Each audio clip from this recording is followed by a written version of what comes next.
Jesucristo, el Verbo viviente, es el único medio de salvación. Él es el centro del pensamiento de nuestra vida, la fuente y la autoridad de la doctrina. El principal propósito de la vida de Cristo fue la obediencia a los mandamientos, exaltando la ley de Dios como un reflejo de su carácter. El principal mensaje a ser predicado en el mundo, basado en Apocalipsis 14, está representado por 3 ángeles llevando el Evangelio eterno al mundo entero. Este mensaje se basa en los encantos inigualables de Cristo y declara que la hora del juicio ha llegado y llama a obedecer los mandamientos de Dios. Mediante su palabra, Dios ha comunicado a los hombres el conocimiento necesario para la salvación. Las Santas Escrituras deben ser aceptadas como dotadas de autoridad absoluta y como revelación infalible de su voluntad. Y aunque el canon de las Escrituras inspiradas está cerrado, el Espíritu Santo continúa iluminando, amonestando y confortando al pueblo de Dios a través del testimonio de Jesús, el Espíritu de profecía.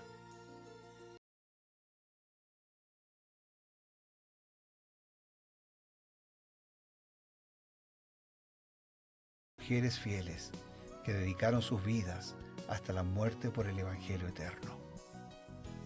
Los fundadores de la Iglesia soñaron con el día en que la revelación sería una realidad en sus vidas. Miraron con los ojos de la fe aquel día glorioso cuando finalmente la promesa sería cumplida en la venida magistral de Jesucristo a esta tierra para recompensar a cada uno según sea su obra.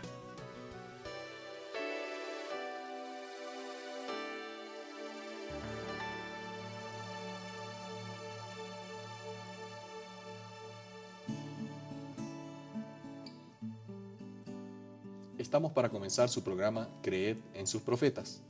Y al momento de darles la bienvenida, les reiteramos nuestros deseos de que este estudio, estos comentarios que presentamos puedan ser de mucha edificación para sus vidas, así como lo son para nosotros.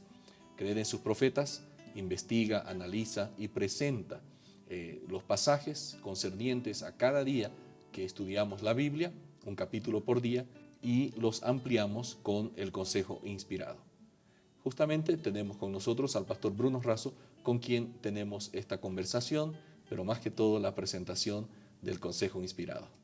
Así es, Pastor Ever, es lindo para nosotros estar juntos, pero lo más significativo para nosotros es que podemos depender, buscar y compartir lo que proviene de Dios, de su palabra, de los comentarios de Elena de White, como mencionabas, en la seguridad que creyendo en Dios estamos seguros y creyendo en sus profetas estamos prosperados o somos prosperados.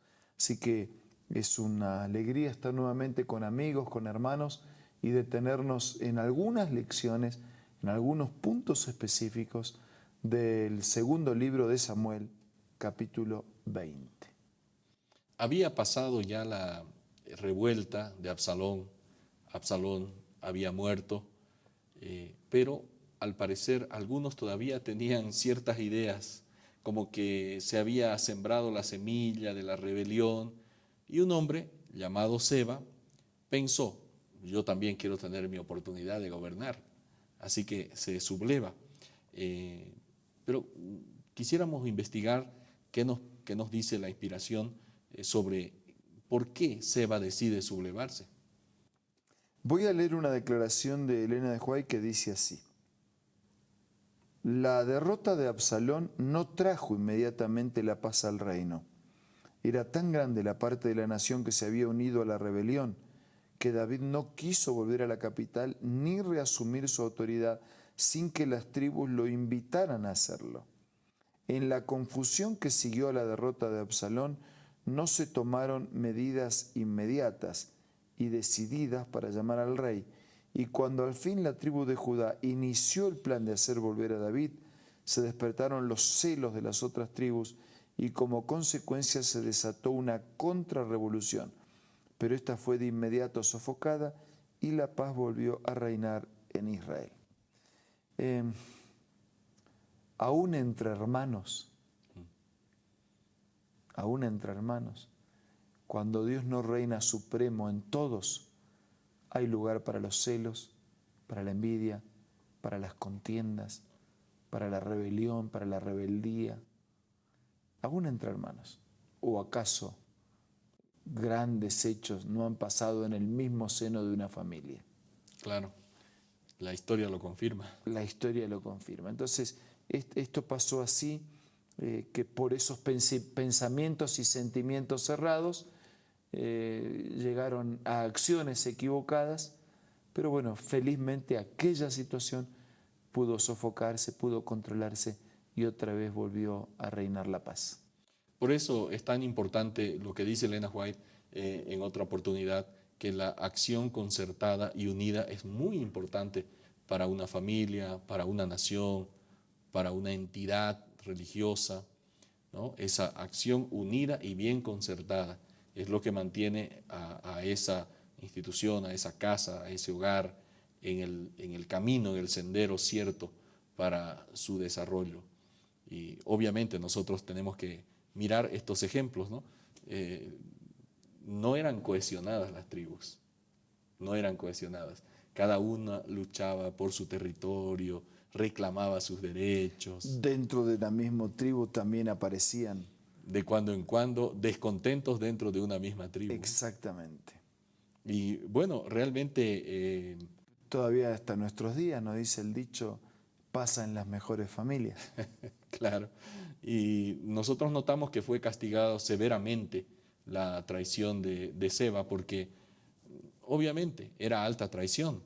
Estaban intentando nuevamente reconstruir la unidad del reino cuando este hombre aprovecha esa coyuntura para ver qué puedo sacar, ¿no? ¿Qué obtengo para mí? ¿Por qué se castigaba tan duramente la traición de una persona en Israel? En el libro Consejos para los Maestros, página 503, nosotros podemos leer: algunos deben cavar trincheras y erigir fortificaciones, otros han de hacer de centinelas o llevar mensajes. Aunque hay tan solo pocos oficiales, se requieren muchos soldados para formar la fila de un ejército. Sin embargo, el éxito de este depende de la fidelidad de cada soldado. La cobardía o traición de un solo hombre puede producir un desastre para el ejército entero. ¿Qué cosa? Porque además abre las puertas para que otros hagan lo mismo. Claro. ¿No es cierto? Y en el fondo, quien hace este trabajo así de mover el piso, de trabajar por debajo, de ser desleal, de traicionar, es el trabajo del enemigo, ¿no? Claro. Es el trabajo del diablo. Porque el trabajo del diablo es no solo engañar, como ya dijimos, sino también dividir. Y quien vive para dividir está haciendo el trabajo del diablo. Dios trabaja para unir, el enemigo trabaja para dividir. Y cuando entró el pecado es, ¿qué es el pecado? Es eso. La criatura queda dividida, queda separada, queda lejana, queda distante de Dios. Y quedó dividida contra Dios, quedó dividida contra la naturaleza a la que antes gobernaba y después del pecado fue gobernado, quedó dividida entre el vínculo de los esposos, Claro. quedó dividido en el ambiente donde estaba, porque espinos y cardos iba a producir, quedó dividido en el fruto de su trabajo, con el sudor ganarás tu pan. O sea, el pecado siempre divide. Y quien es desleal está haciendo el trabajo del diablo. Y es interesante. Y por eso Dios desaprueba fuertemente la deslealtad. Y es interesante, pastor, que la división no solamente se da en un ambiente, es decir, de adentro para afuera, también queda dividido el propio hombre, como el apóstol Pablo dijo en cierta oportunidad, ¿no? Sí, sí. El bien que quiero no lo hago y el mal que no quiero, eso hago, ¿no? O sea, es como que la mente del ser humano, por causa del pecado, queda dividida. Totalmente. Que quiero hacer una cosa y hago otra, como que hay dos naturalezas, y lo hay luchando, ¿no? La espiritual y la carnal. O sea, queda dividido con el mismo, queda dividido con el esposo, la esposa, con la familia, queda dividido con la naturaleza, queda dividido con el ambiente, queda dividido con Dios. El pecado es eso. y quien divide está haciendo la obra del diablo.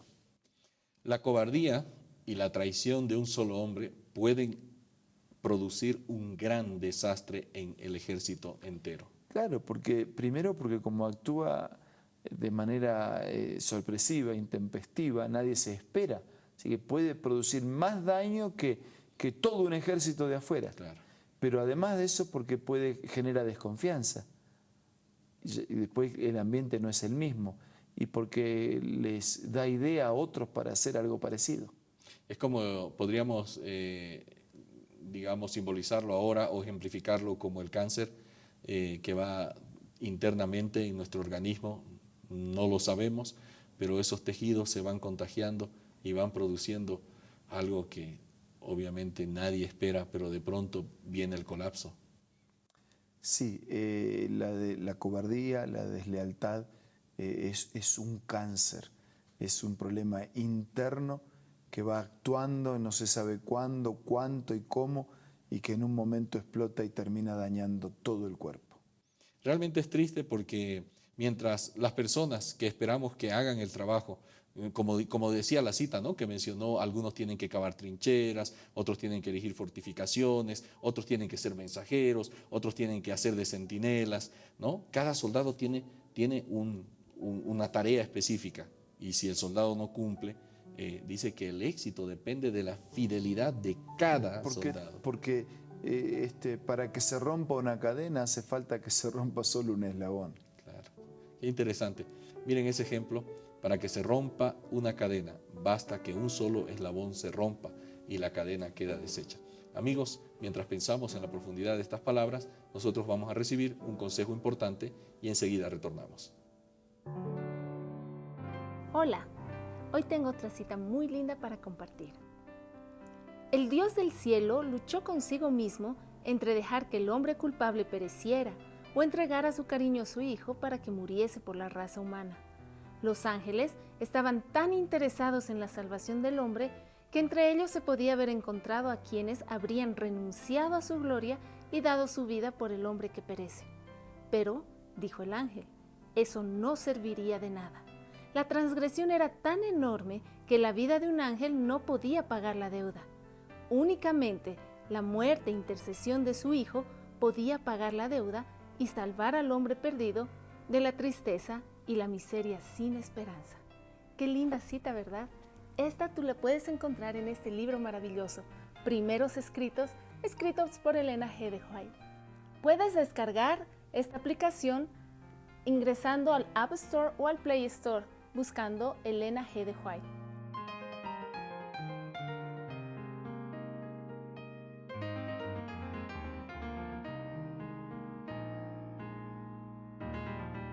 Aprovechamos estos últimos instantes de nuestro programa para hacer una invitación y pedir a Dios la bendición para nuestras vidas.